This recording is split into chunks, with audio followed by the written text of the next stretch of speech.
Too quiet. That's what they whispered when Hannah Clarke passed the break room. Not incompetent. Not lazy. Just quiet. The kind of quiet that made people uncomfortable because they couldn't read it, couldn't categorize it, couldn't control it. What they didn't know was that quiet had kept her alive in places where noise meant death. What they didn't know was that the hands folding a chart at the nurse's station had once held a man's chest cavity open with nothing but a combat knife and 15 seconds before the medevac landed. It was Thursday morning at Seattle General in Norfolk, and Hannah had been invisible for exactly 3 years and 7 months. The hospital smelled like every military medical facility she'd ever worked in, antiseptic layered over something they couldn't sterilize away, something like human fear and fluorescent light decay. She knew that smell. She'd lived in it. The difference was that here, nobody expected anything from her except silence and compliance. Perfect. She moved through the ICU with the kind of efficiency that looked casual to everyone but her. Each step purposeful. Each chart review a full medical assessment conducted in her head before her eyes even landed on the papers. Vitals on the monitor. Catheter placement. Ventilator settings. Pupil response. The way a body positioned itself in sleep versus sedation. Most nurses didn't develop that kind of reading until their 10th year. Hannah had learned it by her 2nd month in Bagram when someone's life depended on her noticing the 2-second delay in pupil dilation that meant increased intracranial pressure. J.O. Morrison's bed was in the corner of the unit, the kind of placement they gave to patients nobody expected to wake up. His chart read like a dismissed sentence, mute. TBI. Minimal neurological prognosis. Recommend comfort care. Minimal prognosis. She'd heard those words before. She'd heard them applied to soldiers everyone else had written off as lost causes. And she'd watched half of them open their eyes when someone finally paid attention to what their bodies were trying to say. She stopped at his bedside and did what she'd done every morning for the past 3 weeks. She didn't rush. She didn't perform for an audience. She simply observed. His left eye tracked slightly toward her movement. Not much. Just enough. The kind of response a comatose patient shouldn't have. The kind of response that meant the person inside was still trying to signal outward, still reaching toward the world through the wreckage of traumatic brain injury that had locked him down when a vehicle rollover crushed his skull fragments into the space where consciousness lived. "Good morning, Major," she said softly, adjusting his pillow with hands that had been trained in field medicine and refined through nearly 2 decades of clinical work. The rank slipped out before she could catch it, a ghost word from a life she wasn't supposed to be living anymore. She glanced around the unit. Nobody had heard. The morning shift was still 30 seconds away from actually showing up. His left arm twitched. Fractional. Meaningful. Her eyes moved to his Marine Corps tattoo, the same unit insignia she'd kept sewn into the lining of her jacket since the day they told her Marcus wasn't coming back from his last convoy. 2nd Battalion. The same unit. She'd been assigned there for 6 months. Marcus had been there for 4 years. They'd served simultaneously in different provinces, different missions, same unit, and it wasn't until 3 weeks after his death that she'd understood what that meant. The ventilator wheezed its mechanical rhythm beside Morrison's head, a sound so familiar it barely registered anymore. She adjusted the flow rate slightly, checked the tube placement, verified the sedation drip dosage. All routine. All invisible to anyone who didn't know what they were looking at. She was writing notes when Dr. Caldwell entered the ICU. She knew it without turning around. The air pressure changed when he walked into a space. That was the only way to describe it, like the atmosphere literally reorganized itself around his presence, pushing inward, compressing. He'd been the head of neurology at Seattle General for 15 years. He had allies on 3 different hospital committees. His opinions carried the weight of institutional authority. And he decided 3 years ago, when Hannah had applied for her nursing position with suspiciously sparse military references and a discharge paperwork that listed medicals without specifics, that she didn't belong in his department. Ms. Clarke. He used the title the way other men used profanity. Assessment on Morrison. She closed the chart and turned to face him, her expression neutral, her voice measured. Responding to stimuli. Left eye tracking. Left arm movement. He's comatose. Caldwell moved to the bed with the confident stride of someone who never questioned his own interpretations. The assessment is conclusive. Brainstem injury at this severity doesn't permit functional recovery. The tracking is new, Hannah said. She kept her voice level, deferential. She'd learned the performance early. Woman. Quiet. New to the area. No credentials that suggested anything else. Past 3 weeks, we haven't documented it. You're documenting things that aren't there. His voice carried the tone of someone explaining basic facts to a child. That's concern about scope of practice, Ms. Clarke. Nursing assessment is limited to vital sign monitoring and comfort measures. Neurological prognosis is my domain. She didn't argue. She'd learned that lesson too. Instead, she nodded and returned to her charting, feeling his eyes linger on her for another moment before he moved to the next bed. She could feel the dismissal in that gaze. Could feel him categorizing her as someone who'd gotten lucky, someone who'd stumbled into a nursing degree through sheer stubbornness, someone who would never understand the complexity of what actual physicians did. She wrote down the tracking anyway. Documented the arm response. Recorded everything in the patient file because documenting what you observed wasn't scope creep, it was foundational nursing. But she kept her head down while she did it. The break room at 11 a.m. was its own kind of theater. For other nurses were there Jennifer from the night shift, Marcus from orthopedics, no relation, the coincidence of the name had made her pause the first time she heard it, and 2 residents whose names Hannah kept forgetting because they treated the break room like a place to be conquered rather than inhabited. Hannah had selected a sandwich from the small refrigerator in the corner, turkey, mustard, bread that had seen better decades. She was settling into a chair when the room shifted. Not obviously. Just enough. Jennifer picked up her plate and moved to a different table. One of the residents stood and announced he was heading back to surgery. Marcus from orthopedics made a show of checking his phone and leaving to take a call. Within 30 seconds, Hannah was alone in the break room, holding a sandwich, surrounded by empty chairs. She'd stopped being surprised by this about 18 months ago. She'd learned to recognize the pattern. When someone is quietly marked by the hierarchy as not belonging, the rejection becomes institutional. It moves through channels. Careful words get dropped in careful ears. She has trouble integrating with the team culture. Communication challenges. Doesn't quite fit our department ethos. And then, quietly, everyone stops sitting near her. Not because they're cruel. Because the message has been delivered to their nervous systems that proximity to her is somehow compromising. She ate the sandwich. The bread was indeed terrible. She considered this a minor victory in an otherwise predictable day.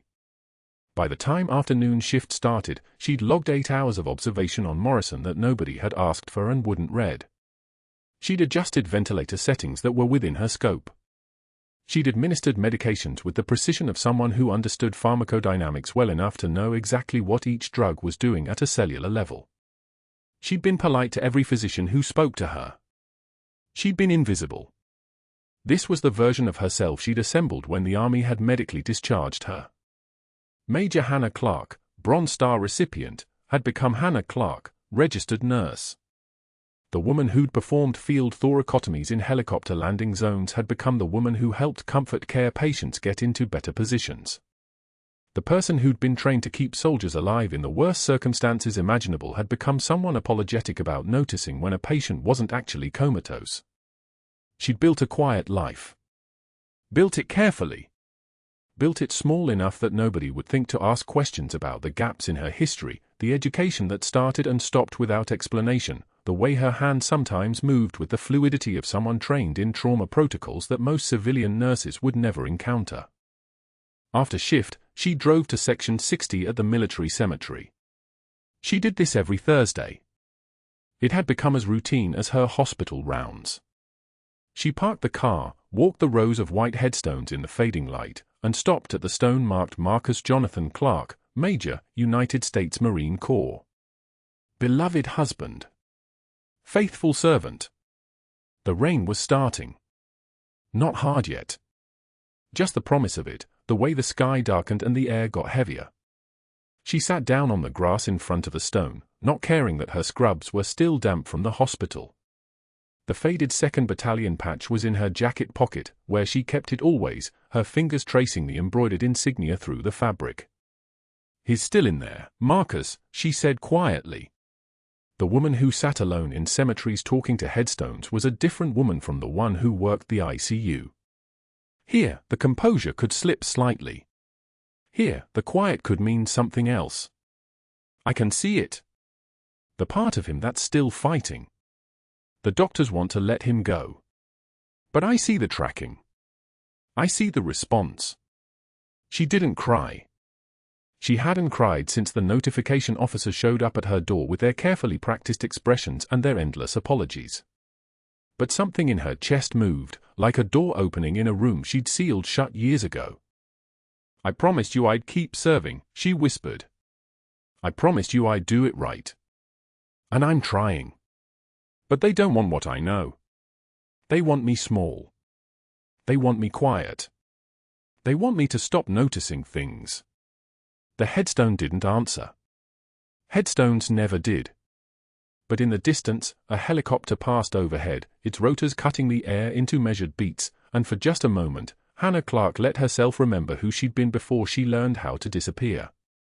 The morning rounds began like every other morning at Seattle General, fluorescent lights humming their mechanical monotone, Dr. Caldwell moving through the ICU with the deliberate authority of a man who'd never questioned his own supremacy.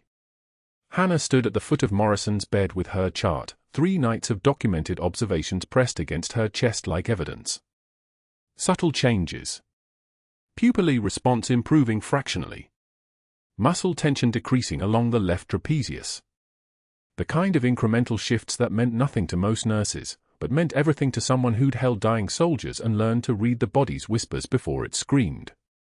Morrison's sister, Catherine, sat in the vinyl visitor's chair with her jacket still on, as if she hadn't allowed herself to fully settle into the fact that this was her life now, 12 hours a day watching a man who couldn't talk back.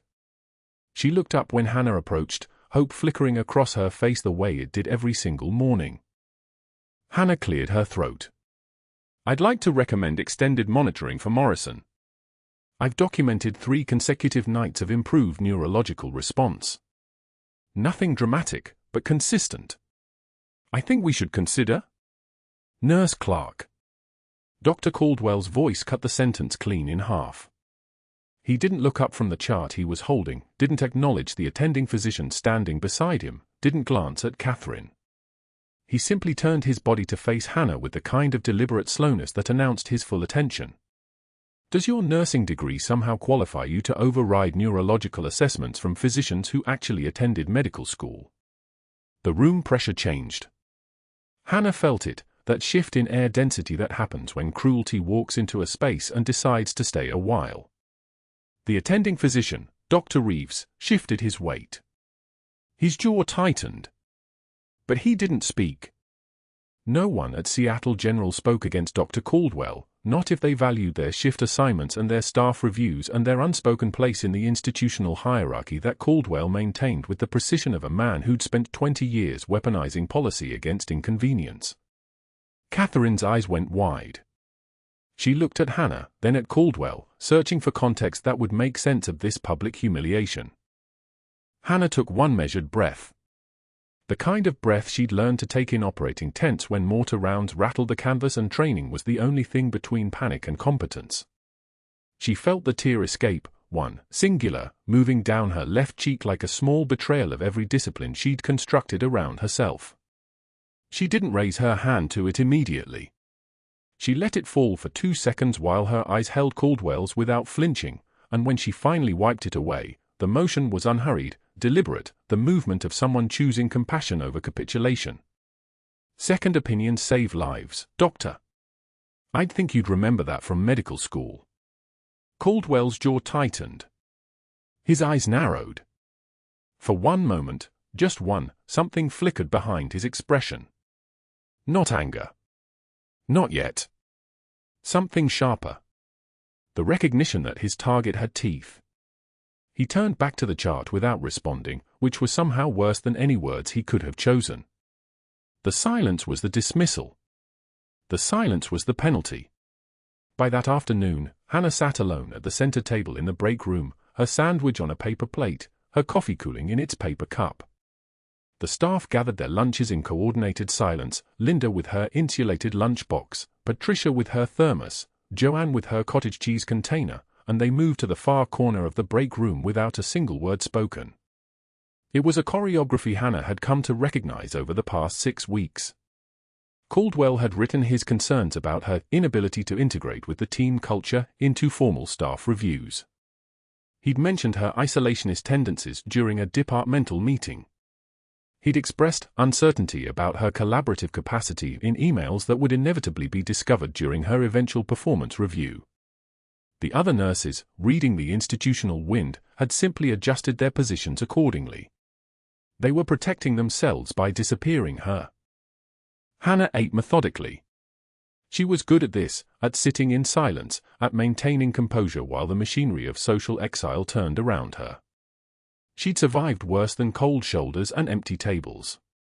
She'd survived convoy ambushes and field surgeries and the day she'd learned that her husband's Humvee hadn't made it back from patrol. This was nothing. This was actually easy. But Caldwell stood in the doorway, watching her from the threshold with his arms crossed, and his expression said that he was tracking the social dynamics like a conductor reading sheet music. He'd orchestrated this. He'd whispered the concerns and planted the seeds, and now he was standing here watching the harvest grow. The afternoon light came through the break room windows and made his face look almost satisfied. By Thursday morning, Hannah arrived for her shift at 0630 and made her way to the ICU nurse's station. That's when she saw it, her patient care plan for Morrison, photocopied and pinned to the unit's quality board, marked up in thick red ink across every page. Inappropriate scope of practice. The words were written in Caldwell's precise, surgical handwriting, underlined twice. The documentation she'd created with such care, 3 nights of observations, her reasoning, her medical justification, had been transformed into a public exhibit of overreach. 3 nurses clustered near the board fell silent when Hannah approached. They didn't disperse quickly enough to look casual about it. Linda exchanged a glance with Patricia that said everything. Hannah stared at the red-marked chart for 5 seconds, her composure absolute, her face revealing nothing. The kind of stillness that comes from having learned early that emotion is a luxury, that reactions are ammunition, that showing pain is the same as handing someone a loaded weapon. She turned to find Caldwell at the nurse's station, watching her with his arms crossed again. He didn't smile. He didn't need to. The public humiliation was its own statement. That night, her phone buzzed with a text notification from a group chat she didn't know existed. She'd opened the message by accident, swiping on the notification without thinking, and read the words that had accumulated in the chat thread labeled ICU staff, major overreach. Followed by laughing crying emojis. Followed by more comments, more jokes, building on the nickname like a snowball rolling downhill, gathering mass and momentum. Hannah deleted the notification and didn't look at the thread again. She didn't need to. The isolation was now official. It had a nickname. It had witnesses. It was becoming permanent. That night at 2,147 hours, the code blue alarm shattered the ICU silence like a siren splitting the sky. Hannah was at the medication dispensary, her hand steady while she verified the evening narcotic count, and her body moved before her mind caught up with the mathematics of crisis. She was in Morrison's room before the attending physician, before the crash cart, before anyone else understood what was happening. Morrison's chest heaved in that distinctive way, irregular, asymmetrical, wrong. His neck veins distended like cables straining against weight they couldn't bear. Tracheal deviation. Absent breath sounds on the right side. Tension pneumothorax. The kind of catastrophic complication that meant Morrison was dying, and he was dying now, and the medical system that had written him off was about to confirm exactly how expendable they decided he was. The code team flooded in, the attending, 2 residents, respiratory, the crash cart with its defibrillator pads and medication trays and perfectly organized protocols that suddenly felt absurdly slow. Morrison's oxygen saturation dropped from the low 90s into the 80s. 78. 75. His heart rate climbed toward 160. His body was drowning in its own pneumothorax, and the attending was calling for a chest tube set up from surgical supply, which meant 3 minutes minimum. 3 minutes was a lifetime. Hannah's hands trembled for exactly 1 second. She felt it, the fracture in the wall she'd built, the moment when Bagram pushed through the seams of her civilian armor. She saw Morrison's face, and she saw the Marine she'd lost in a convoy she couldn't save, and the feeling threatened to unmake her entirely. Then her training took over. She reached for the scalpel from the crash cart without asking permission. Her movements carried the weight of someone who'd done this before, who'd done this in a Black Hawk's cargo bay with mortar rounds punching through the fuselage, who'd learned to read anatomy by touch in conditions where sight was impossible. The attending physician opened his mouth to object, but Hannah was already identifying the landmarks, the second intercostal space, the midclavicular line, and her hands moved with the clinical precision that separates hesitation from competence. The incision came first. Quick. Surgical. She pushed through the intercostal muscles and felt the giving resistance of tissue. The needle came next, 14 gauge, inserted at the precise angle that would penetrate without catching. She felt the resistance change, felt the give, felt the moment of breakthrough. The hiss. The sound was extraordinary, air escaping under pressure, the sound of a body finally able to breathe. The needle decompression had released the pneumothorax, and Morrison's chest expanded, and his oxygen saturation climbed like numbers on a scoreboard. 78. 82. 88. 95. His heart rate came down from the dangerous edge toward something a human body could tolerate. Stable. Hannah set down the scalpel on the sterile field with hands that had become perfectly steady, as if some switch had flipped inside her the moment she chose action over inaction. She wiped Morrison's blood from her fingers with a single gauze pad and stepped back from the bed without explanation, without apology, without the deference that had become her uniform. The attending physician stared at her. His expression was the expression of a man trying to process something that didn't belong in his understanding of the world. "Where did you learn to do that?" Hannah didn't answer. She simply walked out of the room and back toward the medication dispensary, leaving the code team standing in the shocked silence that follows when someone performs a procedure with the casual authority of someone who'd done it hundreds of times before, in conditions far worse than a well-equipped intensive care unit.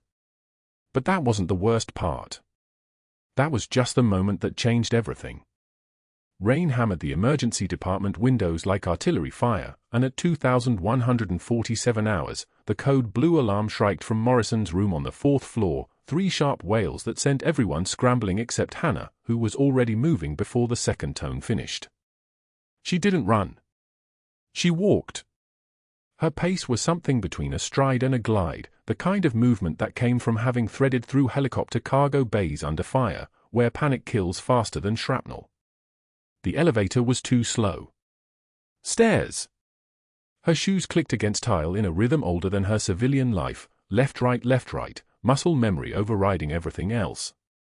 By the time she reached the ICU corridor, her scrubs were still dry but her palms had already gone cold the way they always did when the real work was about to begin.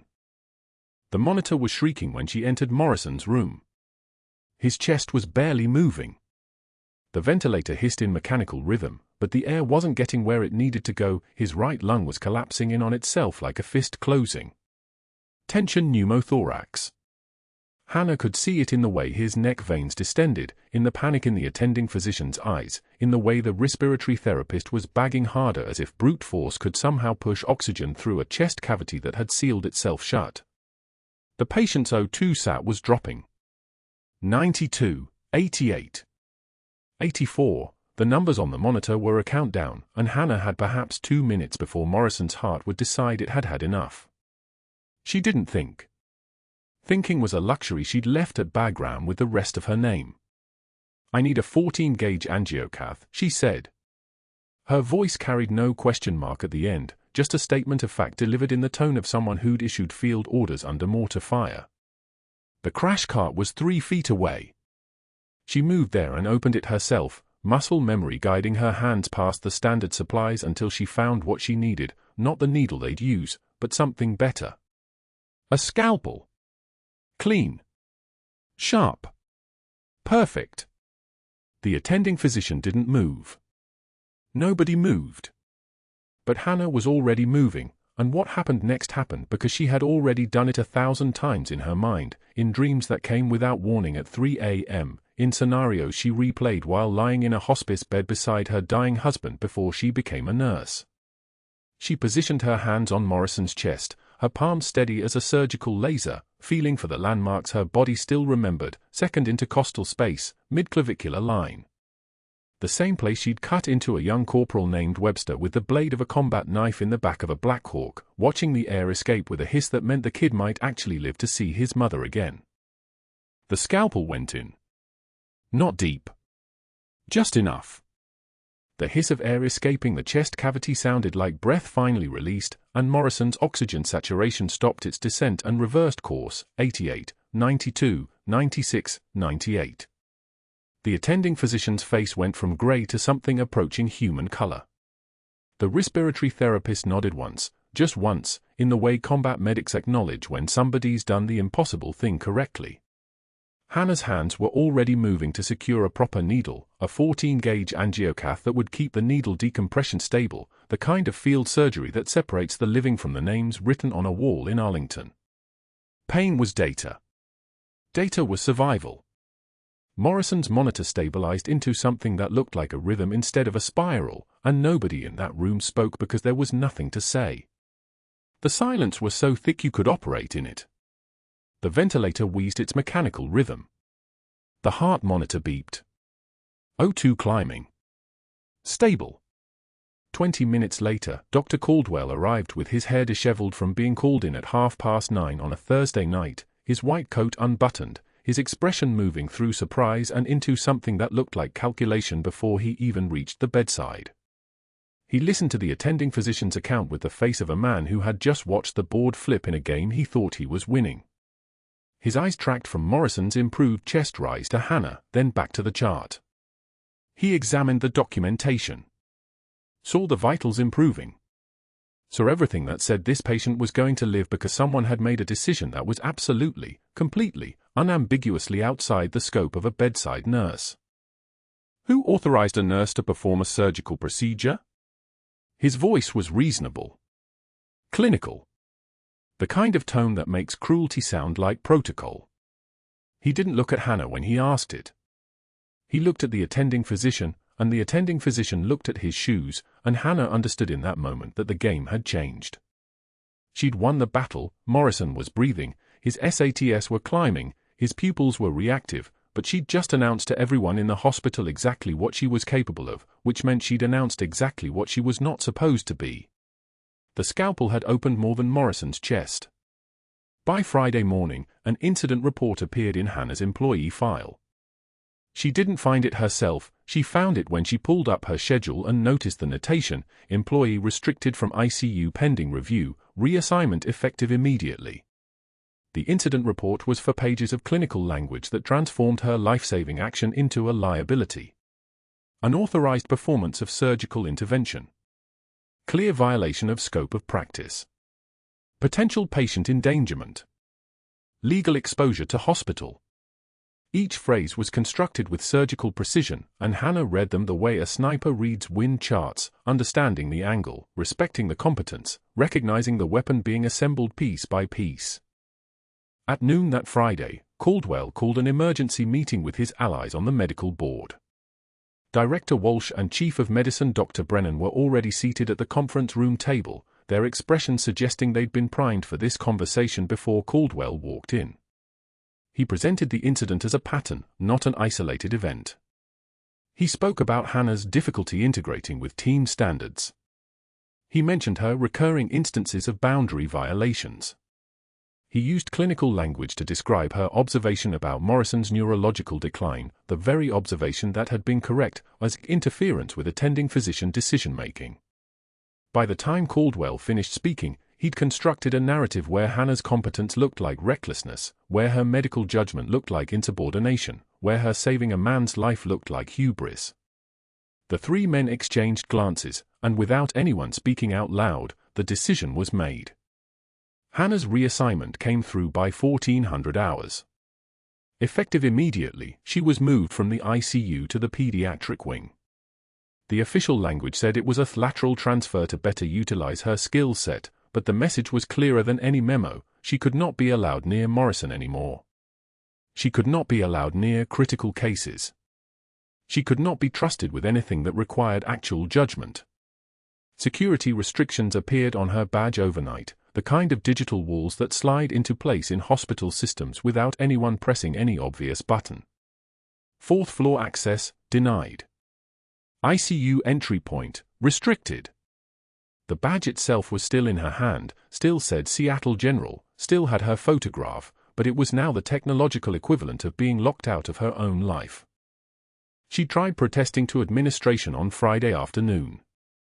She brought her documentation, the notes showing Morrison's improving neurological signs, the chart entries she'd made about his responsiveness, the clinical observations that should have mattered. "He's waking up," she told the administrative nurse reviewing her case, her voice steady and flat and empty of anything resembling anger. "His pupils are reactive. His reflexes are returning." The administrative nurse looked uncomfortable. Sympathetic, even. "Ms. Clarke, we understand this is frustrating. But Dr. Caldwell has raised some serious concerns about your clinical judgment. There'll need to be a formal review before we can clear you for ICU rotations." Formal review. The word sat there like a diagnosis nobody wanted to speak aloud. Before she left, she asked the one question that mattered: "Can I still check on him?" The administrative nurse's expression shifted slightly. "Not until the review is completed." "I'm sure you understand." She understood. She understood exactly. They were cutting her off from the patient she'd saved, from the only thing in this hospital that still felt like the person she used to be. Morrison's sister found her in the hallway outside the ICU at 1630 hours on Friday. Sarah Morrison was mid-30s, with her brother's same dark eyes and the particular exhaustion that comes from keeping vigil at a bedside. Her face was blotchy from crying, and before Hannah could say anything, Sarah grabbed her hand. "Thank you," she said. Simple. Raw. Nobody else would help him. Nobody else even tried. "You saved his life." Hannah nodded. She was trained not to accept thanks, not to acknowledge the moment, not to let the weight of someone's gratitude land on her chest where it could affect her breathing. But she held Sarah's hand for a beat too long, and then she let it go. That same afternoon, Sarah confronted Caldwell outside the ICU. Hannah heard about it later, the way hospital information moved like spilled water, finding every crack and crevice. Sarah had stood in the hallway with fury compressed behind her eyes and asked why the nurse who saved her brother's life was being removed from his care. Caldwell's response was measured and sympathetic, the tone of a reasonable man explaining necessary protocols to an emotional family member. "We have procedures in place to protect patients," he'd said. "I understand this is difficult, but we must maintain standards. Your brother will continue to receive exceptional care. I assure you." The words were constructed to make it sound like Hannah was the threat. That night, Hannah understood, not intellectually, which she'd understood hours earlier, but in the place where understanding becomes something that weighs more than bone, that Caldwell had already won. He'd taken her action, her competence, her moment of clarity, and transformed it into evidence of everything she was not supposed to be. The question wasn't whether she'd violated protocol anymore. The question was what happened next. She drove to Section 60 of the cemetery in Norfolk at 2100 hours, still in her scrubs because she hadn't bothered to change. Rain soaked through the thin material of her shirt, plastering it to her ribs, but she didn't feel it. She'd felt worse. Much worse. The headstone was granite gray in the downpour, Marcus Clarke's name carved with the precision of Arlington standards. She'd been here 1,000 times in the 3 years since the IED had taken him, since the helicopter she wasn't on had made it home without him. She knelt in the mud beside the stone, the rain hammering down like it had something to prove, and she let herself speak aloud for the first time in months, not to the headstone, but to the man who wasn't there anymore. I promised you I'd keep serving. Her voice was steady, but something underneath it had fractured. I promised I'd take the meaning they stole from you and make it matter again. And I can't even do that right anymore. I failed him just like I failed you. The rain pounded her shoulders. Her hands were shaking now, not from cold, but from the particular vibration that comes from holding everything together until the moment you're alone. The 2nd Battalion patch sewn inside her jacket lining, the one she'd carried since Marcus died, the one she'd worn every day beneath her civilian clothes like a second heartbeat, suddenly felt heavier than it should. Morrison was in the same unit. Morrison had served with Marcus.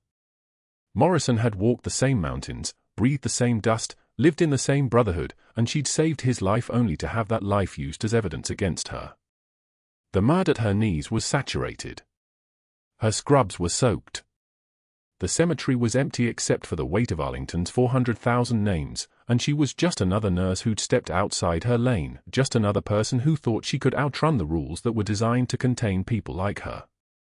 She stayed there until the rain stopped, until the cold seeped deep enough that shivering became the only thing her body could do. Then she stood, wiped her hands on her thighs, and drove back to the apartment that had never stopped feeling temporary. The apartment was still dark when Hannah's alarm went off at 5:48 a.m. She'd slept in her scrubs again, the same ones, rain-dampened and cold, that she'd worn to Marcus's grave. Her phone sat on the nightstand, untouched. No messages. No calls. Just the weight of Friday morning pressing down like a physical thing. Seattle General's parking lot was half full when she pulled in. Early shift nurses hurried toward the entrance, their badge lanyard swinging. Hannah moved through them like a current around stone, invisible the way she'd learned to be invisible. Her badge clipped to her waistband felt heavier than usual. The break room was already occupied, 3 nurses she recognized, mid-conversation, their voices dropping the moment she appeared. Standard protocol now. She'd stopped expecting anything different. Hannah was reaching for the time clock when she saw them. 2 men in dark suits. 1 woman in an FBI windbreaker. Standing at the administration entrance with hospital security, their presence cutting through the morning routine like a blade through silk. Agents Torres and Martinez. Federal. The kind of quiet authority that made everyone nearby suddenly very interested in their phones. The security guard waved her over. Her mind moved in compartments, the trained reflex of someone who'd learned long ago to process threat without flinching. Ice in the veins. Breathing steady. She approached them with the same measured pace she'd used crossing a minefield. Hannah Clarke. Agent Torres held a credential folder open. NCIS. Naval Criminal Investigative Service. Behind him, Martinez scrolled through something on a tablet, her expression professional and blank. Yes. Hannah didn't add anything unnecessary. In her experience, the fewer words you gave interrogators, the fewer could be twisted.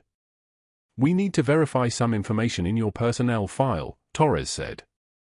His voice was bureaucratic, neutral. Not accusatory. Not yet. Routine background verification connected to an incident investigation at this facility. You have an active classified security clearance from your Department of Defense employment history. One that was flagged during standard screening. The hallway seemed to narrow. I'm not sure Hannah started, but Torres was already pulling a printout from his folder. Red-stamped headers. Names she hadn't heard spoken aloud in 9 years. Bagram Airfield, 2011 to 2013. Special Operations Surgical Team. Martinez looked up from her tablet. You need to come with us to clarify some discrepancies between your current civilian employment record and your federal service record. This is voluntary at this stage, but the clearance protocol requires verification. Nurses were staring now. The water cooler conversation had stopped. Hannah could feel their eyes on the back of her neck like target acquisition. Of course, she said.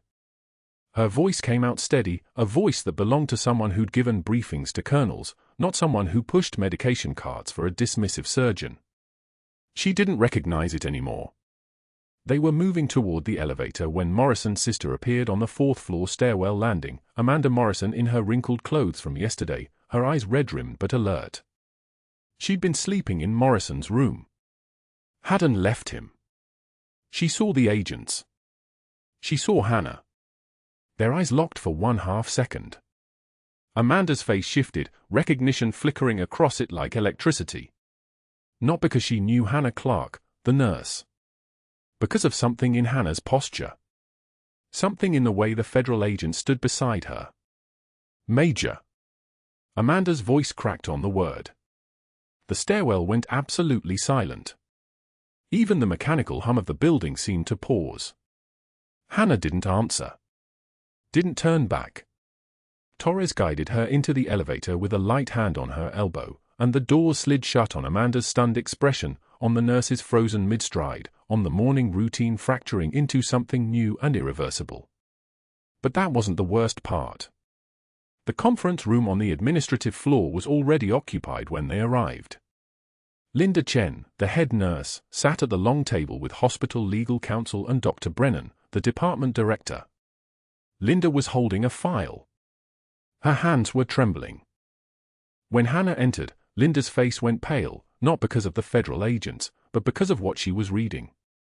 "I don't understand," Linda whispered, looking up from the open personnel folder. "This says," she stopped. Started again. Her voice came out shattered. "Major Hannah Clarke. Bronze Star recipient. Former Special Operations Surgical Team, Bagram Airfield." The words hung in the recycled air like a detonation. Dr. Brennan leaned forward, reading the same file. His mouth opened slightly. Hannah could see the moment the pieces rearranged themselves in his mind. The competence during Morrison's code. The way she'd moved. The precision that had nothing to do with civilian nursing protocols. The door opened again. Commander James Rivera walked in, still in uniform, navy dress blues with the seal trident on his chest. He'd arrived on the night Morrison was admitted, some Navy consultation protocol Hannah hadn't paid attention to. He stopped when he saw her, and his eyes went wide with a recognition that transcended rank or time. "Major Clarke." Not a question. A statement. The way you address someone who taught you how to survive. "2 combat action ribbons," he said quietly, his voice steady but carrying the weight of memory. "Purple Heart. She trained half the field medics who operated in Helmand Province. Including me. Summer 2012, Bagram Airfield, Forward Operating Base Shank. I was 23 years old and bleeding out from a compound fracture when she taught me that pain was just information. That you could work through it if you stayed calm enough." Hannah's composure held. Mask of absolute calm. But something in her chest cracked open, a fissure so small no one could see it. Agent Torres turned to where Dr. Caldwell had just pushed through the door, his face arranged in the expression of someone expecting to maintain control. "Dr. Caldwell, we need to discuss your attempt to access and delete security footage from Thursday night's code event." Torres's voice remained professional. Utterly crushing. The color drained from Caldwell's face like water from a sink. Derek Wu, hospital IT specialist, stepped forward from where he'd been waiting by the window. Army veteran. Combat engineer before he learned code. He held a laptop open. "I flagged the deletion attempt at 03 for 7 hours this morning," Derek said, his voice matter-of-fact. "Per federal protocol, all incident-related footage undergoes automatic cloud backup. Every frame was preserved before the deletion was attempted. Every access log is timestamped. Every action is documented." Caldwell's mouth opened. Closed. His jaw worked soundlessly. FBI agent Martinez pulled a photograph from her folder, security footage stills showing the time code, showing the attempt, showing the chain of custody. "We're also reviewing the administrative actions taken against Major Clarke in the 12 hours following her life-saving intervention on Mr. Morrison. incident report filing, emergency board meeting, badge restriction, reassignment, and administrative review placement. The room had gone the way of a church at a funeral, that particular silence where even breathing feels too loud. Hannah sat at the conference table with her hands folded, her face composed into something that could have been made of stone. Her entire civilian identity was dissolving in real time, and she didn't flinch. Didn't tremble. Didn't look away. This was the mask drop. The moment when Hannah Clarke, the invisible nurse, evaporated like morning mist. "I need to understand what's happening," Dr. Brennan said slowly. His authority was genuine, confused, trying to process reality that contradicted everything he thought he knew. "Is there an active federal investigation?" "There is now," Agent Martinez confirmed. Caldwell turned and walked out of the room without another word. His career at Seattle General had just ended, though no one had said it aloud yet. The documentation was already there, the attempt to tamper with evidence, the abuse of institutional power, the retaliation against a federal clearance holder. The rest was just paperwork. Hannah stood when the agents indicated. Her movements were precise, controlled, belonging to someone whose body had learned long ago to function under pressure that would break ordinary people. As she passed Commander Rivera, he stood. His hand came up in a salute, fist to chest, the Marine way, and held it until she was out of the room. Nobody moved to stop them. Friday morning arrived with rain hammering the parking lot like applause, the kind of rain that makes the sky press down on everything below it. Hannah stood in the ICU corridor outside Morrison's room when she heard the voices, formal, clipped, the cadence of authority. Two men in dark suits flanked by hospital security, their badges catching the fluorescent light. Naval Criminal Investigative Service.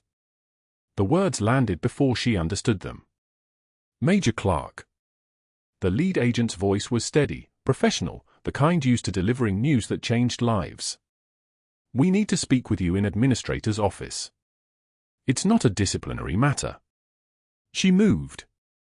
No questions. No hesitation.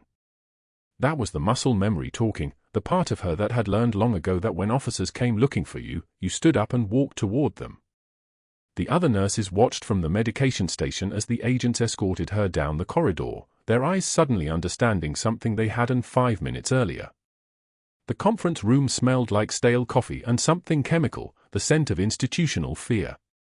Director Walsh sat behind the table, his face carefully neutral. Beside him, a woman from legal counsel with a folder thick enough to hold secrets. The lead NCIS agent opened a file and slid a document across the table. At the top, in red security stamps, classified. Active clearance. Your name. He tapped the page. Major Hannah Marie Clarke. Special Operations Surgical Team, Bagram Airfield. Classified clearance activated 2010, never formally terminated. The background verification triggered a flag in the system, routine procedure, nothing automatic here. Your file's been sealed for 8 years. The words didn't hit her like a bullet. They hit her like recognition, like someone finally seeing the weight she'd been carrying and naming it aloud. She sat perfectly still. Her hands lay flat on the table, steady as surgical steel. "There's more," the second agent said, sliding another folder across. Hospital records from the morning of patient Morrison's cardiac event. Security footage from the ICU. Timestamp 2:53 a.m. You performed a procedure, needle decompression at the second intercostal space, midclavicular line, with field medical precision that exceeds nursing scope of practice by approximately 12 million metrics of protocol violation. She saved his life, Walsh said quietly. The attending physician confirmed it. The procedure was medically necessary. The door opened. Amanda Morrison stood in the doorway, her eyes moving from the agents to Hannah, then back again. Her hand came up to her mouth. "Major." Her voice cracked like ice breaking. "You're Major Hannah Clarke." Everything stopped. The fluorescent lights hummed their electric rhythm. Rain continued hammering the windows. "Amanda," Hannah said. One word. That was all her voice could manage without revealing what moved beneath the surface. The head nurse, Patricia, the one who'd moved away from Hannah in the break room 17 times in the past 4 months, stood in the corridor with a personnel file open in her trembling hands. She read aloud, her voice barely functional, Major Hannah Clarke. Bronze Star recipient. Former Special Operations Surgical Team, Bagram Airfield. Combat Medical Badge. Security Clearance Level TS-TSCA. She looked up. Her face had gone the color of institutional tile. Oh God. Oh God, what did we do? A man in navy dress blue stepped into the doorway, shoulders back, the kind of bearing that made the room's air pressure change. His name tape read Rivera, and his sleeve bore the insignia of a commander. His eyes found Hannah, and something passed between them, recognition that needed no introduction. Major Clarke trained 43% of our field medics deployed to Helmand Province between 2009 and 2014, he said to the room, his voice like bedrock. Including me. She's the reason we came home with functional arteries and intact limbs. She was one of the best we had. Walsh's face had shifted, the color of someone watching institutional liability collapse in real time. Derek Wu appeared behind Rivera, still in his hospital IT uniform, holding a laptop. His hands moved across the keyboard with the precision of someone who'd handled sensitive equipment before. I'm Army Reserves, Signal Corps, and I was here when Caldwell tried to access the security footage the morning after the code. I backed it up to a secure server before he could delete it. He turned the laptop. The screen showed a timestamp, 2:38 a.m., Hannah's hands moving with the fluid efficiency of someone who'd done this in the back of helicopters, in blast tents, under mortar fire. I reported the deletion attempt to hospital IT administration and copied the FBI. The FBI agents arrived 2 hours later. They didn't announce themselves. They simply appeared in Caldwell's office with warrants and expressions that suggested they'd seen this pattern before. Within 90 minutes, Caldwell's hospital access was suspended pending federal investigation into evidence tampering, obstruction of justice, and conspiracy to interfere with a federal employee's lawful employment. His medical board allies, Director Sterling, Chief Brennan, were receiving formal notifications that afternoon regarding their potential involvement in coordinated retaliation against a federal service member. But the moment that broke him came at 4:22 p.m. Amanda Morrison walked into Hannah's temporary office, the same office where Caldwell had arranged reassignments 3 days earlier, holding a photograph. 2 young Marines in desert camouflage, both with the easy confidence of people who'd survived things civilians couldn't name. The photo was creased from being folded and refolded 1,000 times. That's my brother, Jimmy, Amanda said, pointing to the one on the right. The one lying unconscious in the ICU bed. Before the explosion.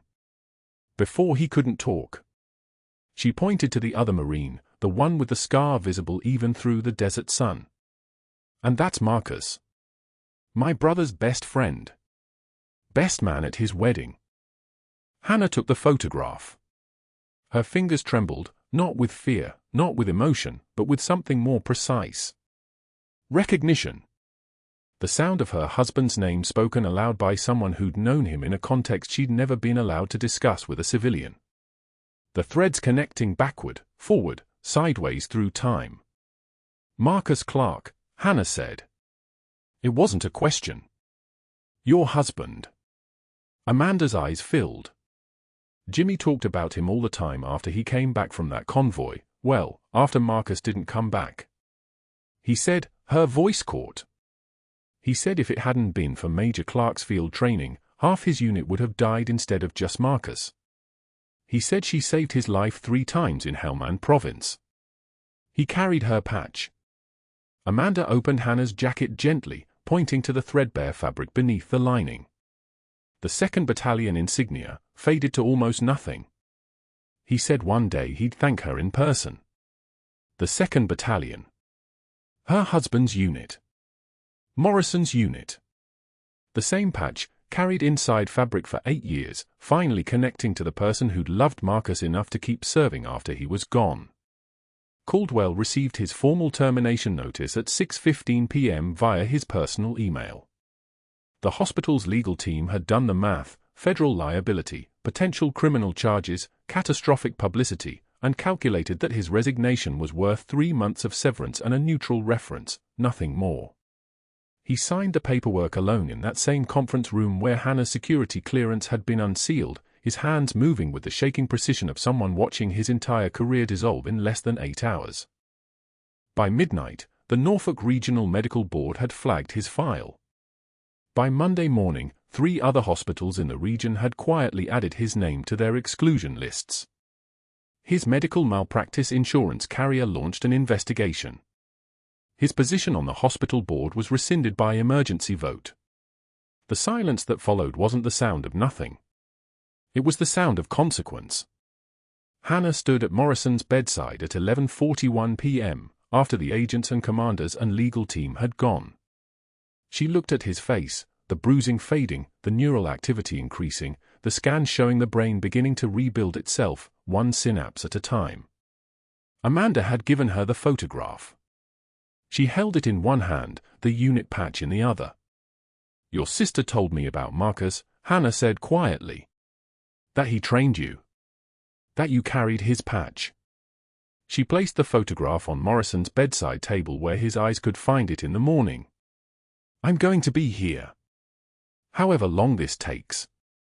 Your sister's right. We're family now. The 3 of us, we're going to make it home." The heart monitor beeped its steady rhythm.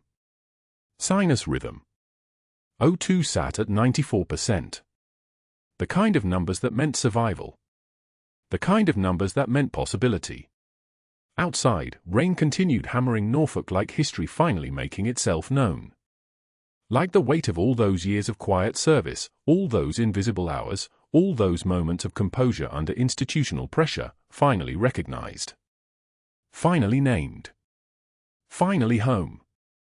If you've ever been underestimated by someone who didn't know your story, if you've ever kept quiet about who you really are, if you've ever served in any uniform, military, medical, or both, share your story in the comments. And if you know someone like Hannah Clarke, someone quiet and competent who the world somehow missed, tag them. Let them know you see them. Subscribe for more stories about the quiet warriors nobody expected. Because the strongest people you know are often the ones nobody's been paying attention to.